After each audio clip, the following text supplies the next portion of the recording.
तेजाजी महाराज की जय लोकसभा के अंदर बोली तो राजनाथ सिंह जी, मोदी जी और अमित शाह साथ बैठे थे तो बोले हु इज तेजाजी? तेजाजी कौन है? भारतीय जनता पार्टी को हराओ राजस्थान के अंदर। भाजपा किसानों की सबसे बड़ी दुश्मन पार्टी है, बुजुर्गों के साथ बदतमीजियां करती थी, क्या हालत होगी उनको देखो। बोले थे तो हमारा दादाजी हो, थे तो हमारा परदादा जी हो, दादाजी परदादा जी हो थे हमारा। माहौल क्यों खराब करो? वो कैंडिडेट यहाँ कोने और 5.5 फुट को 6 फुट को आपने ब्याह करना है कैंडिडेट हो, का ही मतलब बताना। आप तो मेरा ध्यान रखो ना सारे सारे। जिंदगी तो मेरी खराब हो रही 20 साल से। सबसे ज्यादा कोरोना से अगर मौतें हुई वो भारत के अंदर हुई, उसका सबसे बड़ा जिम्मेदार कोई है, वो नरेंद्र मोदी है, जिसकी वजह से 50 लाख लोगों को अपनी जान से हाथ धोना पड़ा। चुनाव का बिगुल बज चुका है और पिछले 5 साल के अंदर जो परिस्थितियां आपके सामने रही, 2 साल कोरोना के अंदर चले गए। देश में ऐसा कोई परिवार नहीं जो कोरोना से पीड़ित नहीं रहा। कईयों ने अपने भाई खो दिए, बहन खो दी, परिवार खो दिए। कौन जिम्मेदार है इस कोविड के लिए? वर्ल्ड में ऐसे कई देश हैं जहां कोरोना से जनहानि नहीं हुई, लेकिन वर्ल्ड में सबसे ज्यादा कोरोना से अगर मौतें हुई वो भारत के अंदर हुई। उसका सबसे बड़ा जिम्मेदार कोई है, वो नरेंद्र मोदी है, जिसकी वजह से 50 लाख लोगों को अपनी जान से हाथ धोना पड़ा। इस प्रदेश के अंदर जब कोरोना की सेकेंड लहर थी, उस समय हमने हमारे परिवारजनों को, जवानों को ऑक्सीजन के अभाव में दम तोड़ते देखा था। न ऑक्सीजन के सिलेंडर थे, न रेमडेसिविर इंजेक्शन थे, न आईसीयू में वार्ड थे, न वेंटिलेटर थे। इस तरह इंसानियत मर रही थी। उस वक्त आपके जो नेता सामने खड़े हैं, ये आपको बचाने के लिए अस्पतालों के अंदर कोविड से भी जूझ रहे थे और आपके बीच खड़े थे कि हमारे भाइयों को कैसे बचाया जा सके। मेरे तो वैक्सीन भी नहीं लगी थी उस समय जब सेकंड कोरोना की लहर चली थी। लेकिन दुर्भाग्य देखिए, गहलोत ने मोदी पर आरोप लगाए और मोदी ने कहा कि गहलोत की व्यवस्था ठीक नहीं है, चलने वाले चले गए। उसके बाद कुछ मुआवजा लोगों को दे दिया। इससे बड़ी विडंबना नहीं होगी कि जिस देश का घमंडी प्रधानमंत्री लोकसभा के अंदर यह भाषण दे कि यहां कोरोना नहीं आएगा, जैसे भगवान से उसकी बात हो गई हो। पहले कोरोना आया और कई मंत्री चले गए, कई सांसद चले गए और हमारे जैसे कई मौत के मुंह से निकल के आए वापिस। यह व्यक्ति इस देश को किस तरह मजाक के रूप में ले रहा आपने देखा होगा। पहले 3 कृषि बिल लाके किसानों को झुकाने का प्रयास किया, किसानों के सम्मान को ठेस दी बहुत जबरदस्त तरीके से प्रधानमंत्री ने। तब भाइयों किसान कौम ने लड़ाई लड़ी, पंजाब से आंदोलन चला, हरियाणा का किसान साथ आया, उत्तर प्रदेश दिल्ली का किसान साथ आया और किसान लोग नेताओं ने कहा कि राजस्थान में हलचल नहीं है। हनुमान जी पुष्पेंद्र जी बैठे हैं मेरे साथ, इन्होंने कहा हनुमान जी आप किसान के बैठे हो, मोदी की गोदी में बैठे हो, गोदी से निकलो। मैंने कहा मैं गोदी में नहीं बैठा हूं, मैं मोदी के साथ बैठा हूं, बराबर में गोदी में नहीं हूं, मैं गठबंधन के अंदर एनडीए।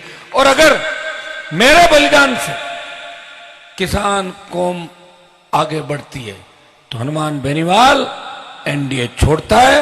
मोदी की सत्ता छोड़ के सड़क पर देश के अंदर 70 दिन कोई बैठा, नागौर का सांसद था तो वीर तेजाजी के आदेश स्थापित करने की देश में बात कर रहा था, जब सेना को ठेके पे दे दिया। आज लोग कहते हैं कि हनुमान जी के पास तो लड़के हैं, तो लड़कों को बिगाड़ रहे हैं। सेना के अंदर सबसे ज्यादा कौन जाते हैं? लड़के। किन के लड़के? किसानों के लड़के हैं। जब सेना को ठेके पे दे दिया, मैं कांग्रेस बीजेपी को नेताओं से पूछना चाहता हूं, तब कहां सो गए थे? कौन से बिल में छुप गए थे आप? जाके आंदोलन किया तो नहीं इन बच्चों के लिए? मेरे साथ सड़क पर आए तो नहीं? ये वो धरती है जहां जोधपुर से 2 लाख जवानों की रैली करके प्रधानमंत्री को चेतावनी दी, आ रहे हैं दिल्ली की तरफ, तैयार हो जाओ मोदी जी। उसका परिणाम ये हुआ कि डरे हुए मोदी ने पहले 25% अग्निवीर को आर्मी में रख के 75 को वापस भेजने की बात करी थी, अब 50% सेना में एडजस्ट करेंगे, 50 को वापस भेजेंगे, आधा डर गया। और जो बचा हुआ है ये सेमीफाइनल है, इसमें वोट की चोट से भारतीय जनता पार्टी को हराओ। राजस्थान के अंदर भाजपा किसानों की सबसे बड़ी दुश्मन पार्टी है। मैं बीजेपी के अंदर रह के आया हूं, मैंने देखा है किसान का नाम आते ही इनके नेताओं के मुंह पे हंसी छूटती है। ये किसान दलित शोषित को मजाक के रूप में लेते हैं। वोट के समय तो आपकी याद करेंगे, मोदी हो सकता है कि 2-3 जयकारा भी लगा दें, लेकिन ये याद रखना कि मोदी को तेजा जी किसने याद दिलाया? मैंने ही दिलाया था तेजा जी याद।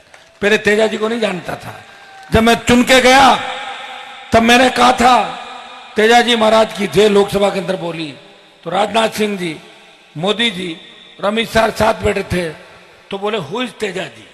तेजा जी कौन है? मैंने कहा यही है, आगे देखना आप कौन है, धीरे धीरे पता लग जाएगा आपको। तो मैंने ही प्रयास किया। और ये जो अलग अलग जयकारे लग रहे हैं ना जातियों के, हनुमान बेनीवाल के संघर्ष का ही परिणाम है।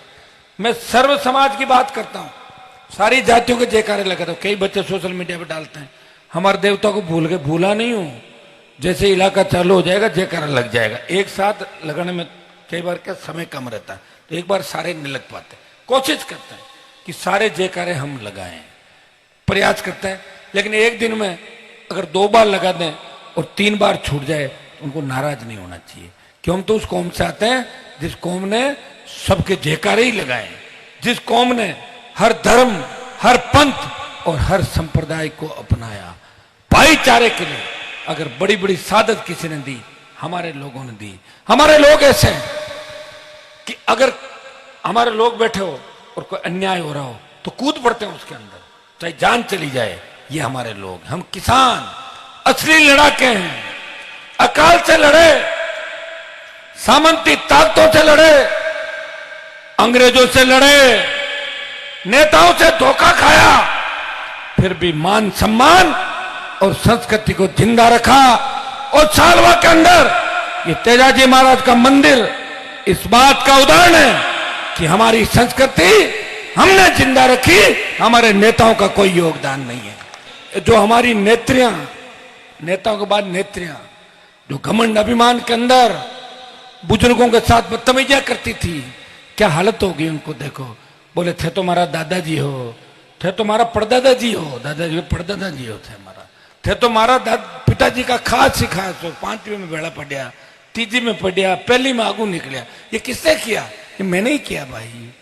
ध्यान आपका रखा, हर सीट उठा के देख लो, बड़े तरीके से टिकट बांटी है। बांटी कि नहीं बांटी?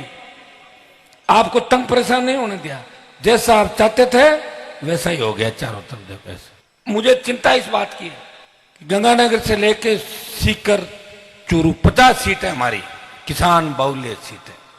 दुर्भाग्य देखिए, किसान आंदोलन के लिए कहते थे हनुमान जी छोड़ दो सत्ता, आ जाओ मोदी के खिलाफ, आ गया। कांग्रेस भ्रष्ट है, आ गया। मेरी टिकट तो नहीं ली उन्होंने, बीजेपी की टिकट मांगी, बीजेपी ने टिकट कांग्रेस की मांग ली, कांग्रेस नहीं कटी, निर्दलीय लड़ लिए और निर्दलीय लड़के फार्म उठा लिया। यह हालत हुई है 30-35 सीटों में। लेकिन मैं थकने वाला नहीं हूं, जिस मारवाड़ की धरती पे खड़ा हूं मुझे पूरा भरोसा है और लड़ने की ताकत है मेरे अंदर। मैंने इस समय को बदलते हुए देखा है। मैंने वो परिस्थिति भी देखी जब राजस्थान के मेरे समाज के तमाम बड़े लोग मेरे परिवार को मिटाने के लिए निकले थे। उस समय एक किसान साथ थे, परिवार भी जिंदा रहा और मैंने कौम को भी देश के अंदर वापस मजबूती दी और नई ऊर्जा कौम को देश के अंदर दी। मेरे घर से आया कोई व्यक्ति खाली नहीं गया। हो सकता है कि कई बार हैंग हो जाता हूं, उसका कारण है कि मेरे साथ काम करने वाली मजबूत टीम नहीं है। यह तय है कि हमारे बिना राज नहीं बढ़ेगा। लेकिन यह टीम अगर 1 साल पहले इस तरीके से काम करती कि हमें राज बनाना है भूखे प्यासे, अब कोई तो भाग रहा है, कोई को पकड़ के ला रहा हूं, कोई जाके सो रहा है, कोई स्विच ऑफ कर रहा है। मैं बाबा जी को पीछे ही बैठा बैठा कह रहा था कि बड़ा मुश्किल काम है। इसलिए हमारे नेताओं ने नई पार्टी नहीं बनाई। उनको पता था कोई फायदा नहीं, जिंदगी चली जाएगी। लेकिन मैं परवाह नहीं करता इस चीज की। ये जिंदगी तो एक दिन जानी है, लेकिन जाए जब शान से जाए और देश याद करे कि वो मर्द था, मजबूत था, जिसने किसी की परवाह नहीं करी, वो चलता रहा, अकेला चलता रहा, वो मोदी से लड़ता रहा, गहलोत के बेटे को हरा के गहलोत की जादूगरी का खिताब ले लिया और वसुंधरा को 7 समंदर पार भेज दिया। उसको उसकी औकात दिला दी याद राजस्थान के अंदर, जिसने हार्डकोर अपराधियों को भगा दिया, जिसने किसान कौम का नाम इस देश के अंदर ऊंचा किया, जिसके नाम से किसान के बच्चों में हलचल हो जाती है, जिसने तेजाजी के जयकारे को धौलपुर चंबल के बीड़ से लेकर जैसलमेर के धोरों तक, डूंगरपुर से लेकर गंगानगर तक किसान कौम के बच्चों को तेजाजी के जयकारे के साथ संगठित किया और सिंहासन का रास्ता दिखाया कि आगे बढ़ो, सिंहासन तुम्हारा इंतजार कर रहा है। सुस्ती नहीं लानी। 50,000 वोट डालने अपने को ले जाके 25-30,000 अगला ले आएगा। कितने वोट हुए? 80,000, जीत जाएगा। शेरगढ़ भी ठीक है मामला, डाल दो वोट जाके। 40-45,000 वोट डालने, आप तो वोट डालो ना, माहौल क्यों खराब करवा रहे हो? कैंडिडेट यहाँ कोने और 5.5 फुट को 6 फुट को आपने ब्याह करना है कैंडिडेट हो, का ही मतलब बताना। आप तो मेरा ध्यान रखो ना सारे सारे। जिंदगी तो मेरी खराब हो रही 20 साल से। मंथन मत करो, वोट डालो। समय चला गया उसके बाद परेशान मत करना। मैं पहले बता दूं, ये 23 की जो लड़ाई है, ये अंतिम लड़ाई मान लो इसको, क्योंकि 23 में अगर आशातीत सफलता नहीं मिली तो 28 आने में बहुत जोर आता है। 1 घंटों ही दौरों निकले को निकले, सीधा 5 साल, वो भी सरकारों से लड़ते हुए। और मैं तो बहुत मजबूत हूं।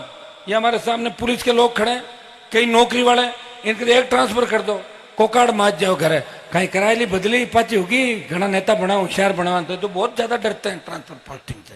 जो ज्यादा पढ़ा लिखा है नौकरी करता है वो ज्यादा कमजोर है, जो कम पढ़ा लिखा है नौकरी नहीं करता वो ज्यादा मजबूत है। मैं ये नहीं कहता कि पढ़ लिख के कामयाब नहीं होना, लेकिन पढ़ लिख के कामयाब भी होना है, मजबूत भी रहना है।